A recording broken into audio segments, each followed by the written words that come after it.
امام علی رضا علیہ السلام فرماتے ہیں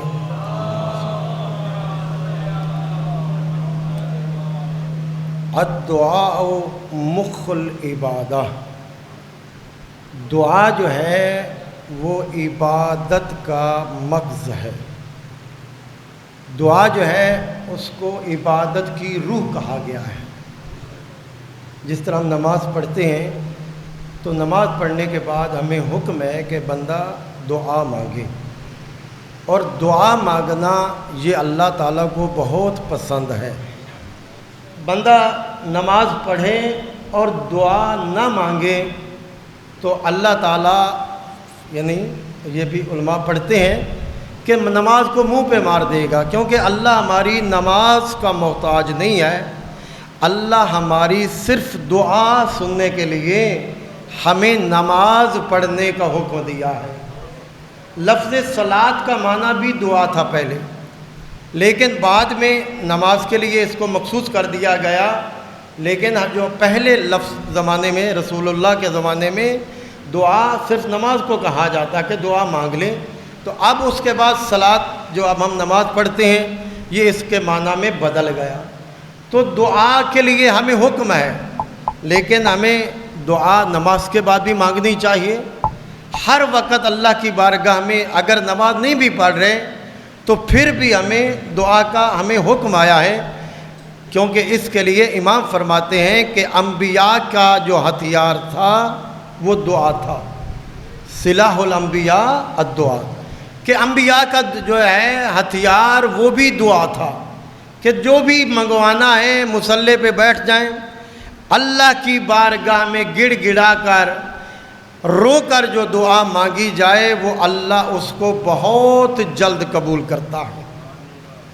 اور دعا کب قبول ہوتی ہے؟ فرمایا جب بندہ پہلے اللہ کا ذکر کرے اس کے بعد دعا مانگے، یعنی اللہ کی ذکر کے بعد، اذکار کے بعد، نماز کے علاوہ کوئی بھی ذکر ہو وہ کرنے کے بعد اللہ کے نام میں سے کوئی نام مخصوص کر کے اس کا وسیلہ بنا کر دعا مانگے، اللہ اس کو بھی قبول کرتا ہے۔ اور ماں باپ کے لیے پہلے دعا مانگے پھر اپنے لیے دعا مانگے، وہ بھی جلد قبول ہوتی ہے۔ اور اس کے بعد فرمایا پانچویں امام محمد باقر علیہ السلام فرماتے ہیں کہ جب بھی آپ دعا مانگیں تو پہلے بھی درود پاک پڑھیں، بعد میں بھی درود پاک پڑھیں۔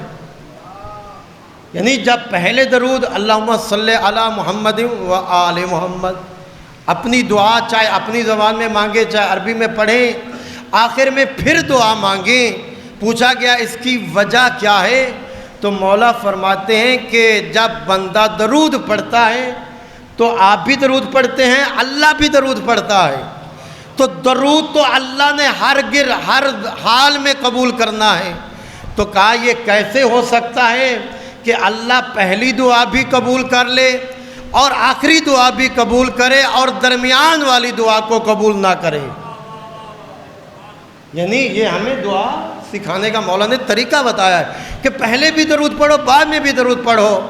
تو جب اللہ تعالیٰ فرماتا ہے کہ مجھے شرم آتی ہے کہ پہلی دعا بھی قبول کروں آخری بھی کروں اور درمیان والی کی قبول نہ کروں، امام فرماتے ہیں کہ جس سے اللہ تعالیٰ دعا کی توفیق عطا کر دے وہ استجابت سے محروم نہیں رہتا، کیونکہ اللہ قرآن مجید میں فرما رہا نا ادعونی استجب لکم، تم مجھے پکارو میں تمہاری پکار کو سننے والا ہوں۔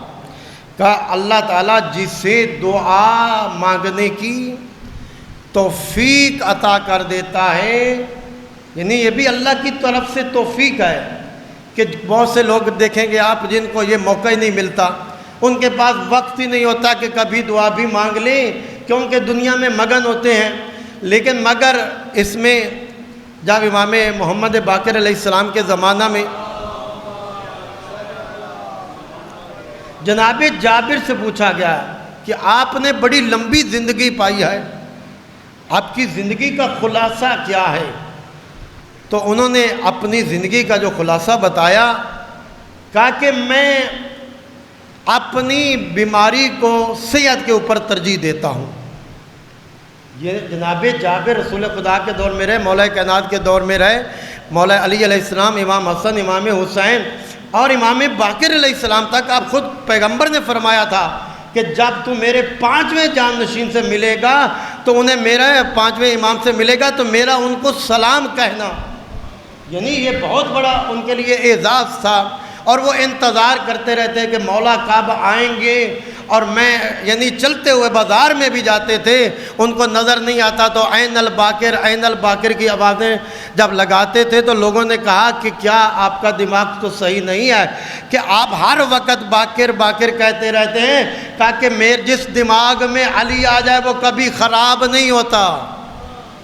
کہا کہ میں مولا کا اپنے نبی کے فرمان کو سچ دیکھنا چاہتا ہوں کہ میرے نبی نے فرمایا تھا جب میرے جانشین باقر سے ملاقات ہو اور ان کا نام بھی محمد ہوگا ان کو میرا سلام کہنا.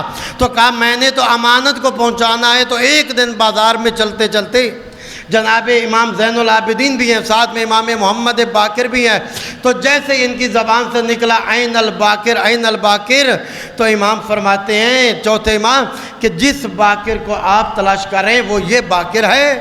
کہا واقعاً اگر یہ باقر ہے تو 2 قدم پیچھے چلیے، 2 قدم آگے چلیے. اب جیسے ہی پیچھے گئے اور آگے گئے تو کہا میرے نبی نے سچ فرمایا تھا، اس کا نام بھی میرے نام جیسا ہوگا، اس کی جو ہے چلنے کا انداز بھی میرے جیسا ہوگا، وہ سیرت میں بھی میرے جیسا ہوگا.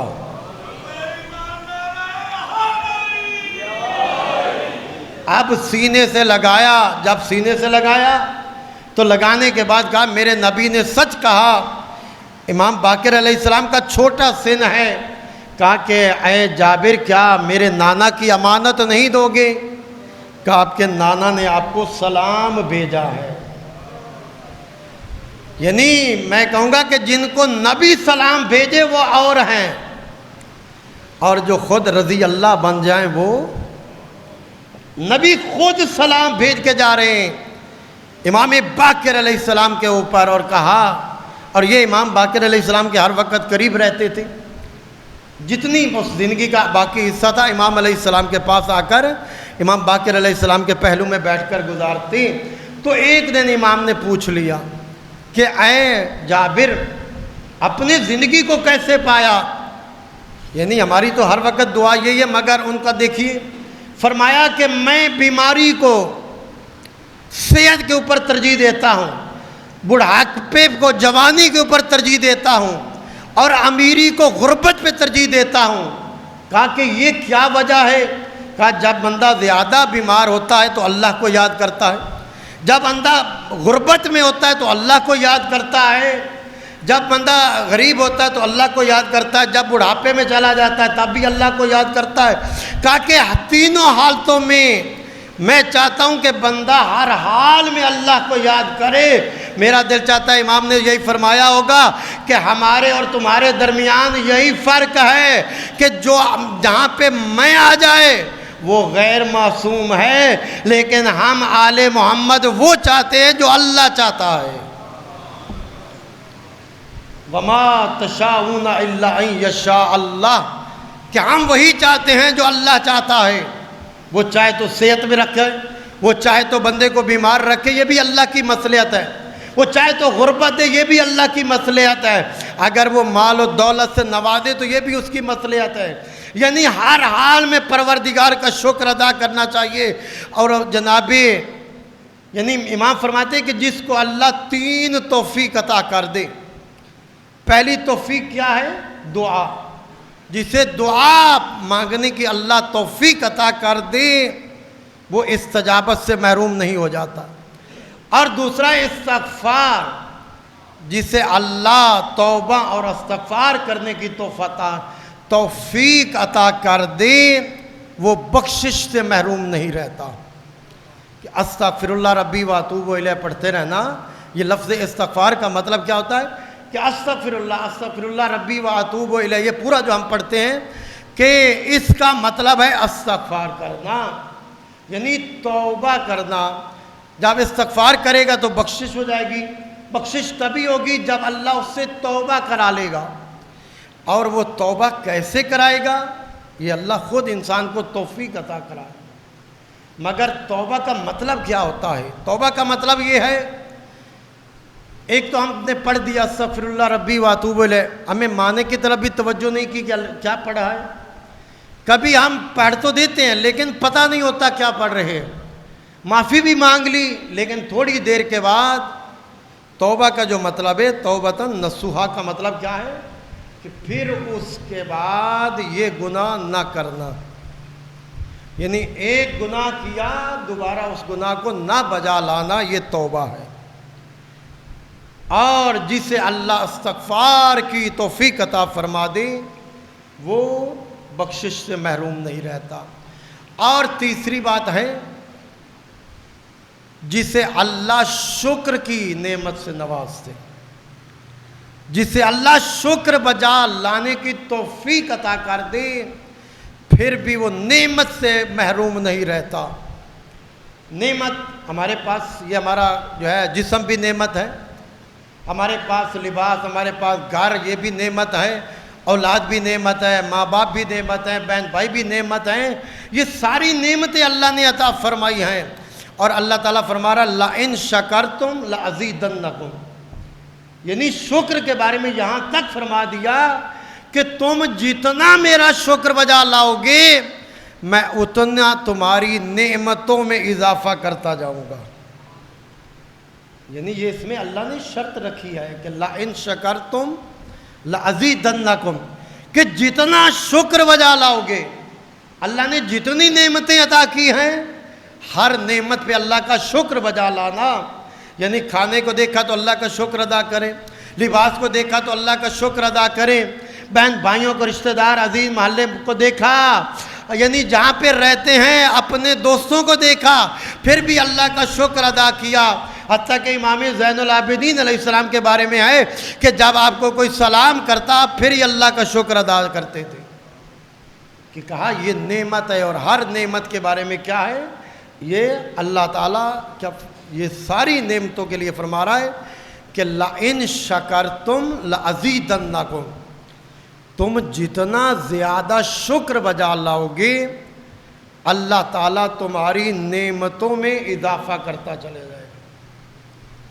یعنی نعمت ملی، 2 رکعت سجدہ شکر بجا، 2 سجدہ شکر بجا لائیں، 1 سجدہ شکر بجا لائیں، اور نماز پڑھنے کے بعد بھی ہم سجدہ شکر بجا لاتے کہ پروردگار تیرا یہ کتنا ہمارے اوپر لطف تھا کہ ہم نے نماز پڑھی اور بعد میں سجدہ شکر بجا لائے۔ یہ مستحب ہے، واجب نہیں ہے، کریں تو پھر بھی ثواب ملے گا، نہ کریں تو گناہ نہیں ہے۔ یعنی 2 رکعت نماز پڑھ لینا اچھا کام ہو گیا، منت مانی۔ آل محمد تو روزہ رکھتے تھے، آپ منت مانگتے ہیں کہ میں یہ کام ہو جائے تو 2 رکعت نماز پڑھوں گا، وہ واجب ہو جائے گی۔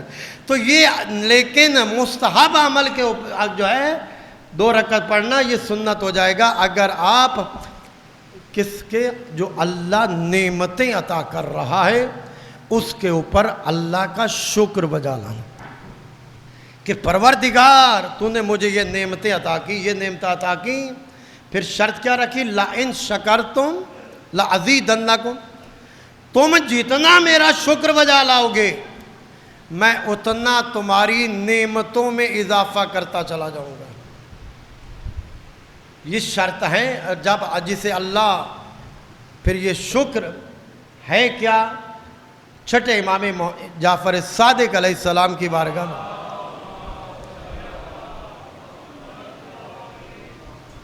میرے مولا کا ایک چاہنے والے سے شاگرد تھے، انہوں نے دسترخوان لگایا اور چھٹے امام علیہ السلام وہاں پہ بیٹھے تھے۔ ادھر سے ایک مسلمانوں کا امام آیا اور اس نے آ کر کہا، دیکھا کہ امام علیہ السلام ایک زیادہ کھانے رکھے ہوئے ہیں، تو امام علیہ السلام وہاں پہ دسترخوان پہ بیٹھے ہیں اور وہ آ کر کہتا ہے کہ مولا یہ آپ اتنی بڑی نعمتیں آپ کے سامنے پڑی ہیں، اتنا کھانا سامنے پڑا ہے، اور جو امام ہوتا ہے وہ ظاہری اپنے آپ کو کیا کہہ رہا تھا کہ میرے اندر تقوی زیادہ ہے، وہ دکھانے لگا۔ کہا کہ اس کے بارے میں اللہ ہم سے سوال کرے گا۔ کہا اللہ تعالیٰ قرآن میں فرما رہا ہے ثُمَّ لَتُسْأَلُنَّ يَوْمَئِذٍ عَنِ النَّعِيمِ، کہ تم سے اللہ تعالیٰ نعمت کے بارے میں پوچھے گا۔ اور اس وقت امام علیہ السلام نے جو اسے دیکھ کر فرمایا کہ یہ جو تو کہہ رہا ہے کہ اللہ اس نعمت کے بارے میں پوچھے گا، کہا کہ اگر کوئی غریب سے غریب بندہ بھی کھانا کھلا دے تو وہ بعد میں حساب نہیں لیتا، تو کیا اللہ ہمیں یہ کھانا کھلا کے اس کا حساب لے گا؟ کہ اس سے مراد یہ نعمت نہیں ہے بلکہ ولایت علی ابن ابی طالب ہے۔ ثم لتسألن یومئذ عن النعیم، کہ اللہ تعالیٰ نعمت کے بارے میں، وہاں پہ یہ نعمت نہیں ہے بلکہ نعمت عظمیٰ کے بارے میں پوچھا جائے گا، کہ جس کے لیے نبی کو فرمانا پڑا کہ اگر آج یہ کام نہ کیا تو کار رسالت کا نہیں کیا۔ پھر اللہ نے فرمایا الیوم اکملت لکم دینکم واتممت علیکم نعمتی ورضیت لکم الاسلام، کہ آج میں نے نعمتوں کو اکمل بنا دیا اور میں دین اسلام پہ راضی ہو گیا۔ اور یہ آل محمد کا جو محبت ہے، ولایت ہے، یہ صرف دنیا میں نہیں قبر میں بھی کام آتی ہے۔ جب انسان عمل کرتا ہے تو یہ نمازیں پڑھتے ہیں، روزہ رکھتے ہیں، تو دنیا میں نہیں قبر میں بھی ہمارے ساتھ آئیں گے۔ اور روایت میں ہے کہ جب نماز قبر میں ایک نور کی شکل اختیار کرتے ہیں، روزہ رکھا وہ بھی ایک نور بن جاتا ہے، اب اس کے بعد زکوٰۃ دی یہ بھی ایک قبر میں ایک نور بن کے آ جائے گا، اور حج کیا فرمایا یہ بھی ایک نور بن جائے گا۔ لیکن جس طرح چھٹے امام نے فرمایا کہ بنی الاسلام علی خمسۃ، کہ اسلام کی بنیاد 5 چیزوں کے اوپر ہے، نماز، روزہ، حج، زکوٰۃ اور ولایت علی ابن ابی طالب۔ تو اب فرمایا جب بندہ قبر میں سپہری رات تو اس کو سلایا جاتا ہے تو ادھر سے بھی عذاب، جو دنیا میں گناہ کیا ہے وہ عذاب بن جاتا ہے، کوئی ادھر سے عذاب آ گیا، کوئی ادھر سے عذاب آ گیا، کوئی ادھر سے عذاب آ گیا، کوئی ادھر سے عذاب آ گیا۔ جب چاروں طرف سے ایک ایک عذاب آنا شروع ہوتا ہے تو جو دائیں طرف سے جب عذاب آتا ہے تو ایک نور آیا، پوچھا تو کون ہے؟ آواز آئی انا الصلاۃ، کہ میں اس کی نماز ہوں۔ ادھر سے دائیں طرف سے ایک عذاب پڑھا، پوچھا تو کون؟ کہا انا الصوم، میں اس کا روزہ۔ اب پاؤں کی طرف سے ایک عذاب پڑھا، ایک نور نے روکا، پوچھا کون ہے؟ کہا انا الزکوٰۃ، میں اس کی زکوٰۃ۔ اب ادھر سے ایک عذاب پڑھا، پوچھا تو کون ہے؟ کہا میں اس کا حج۔ توجہ، جب چاروں طرف سے ایک ایک نور نے گھیر لیا، پھر اس کے بعد ایک ایسا نور آیا، پوری قبر منور ہو گئی۔ پوچھا تو کون ہے؟ آواز آئی انا ولایت علی ابن ابی طالب۔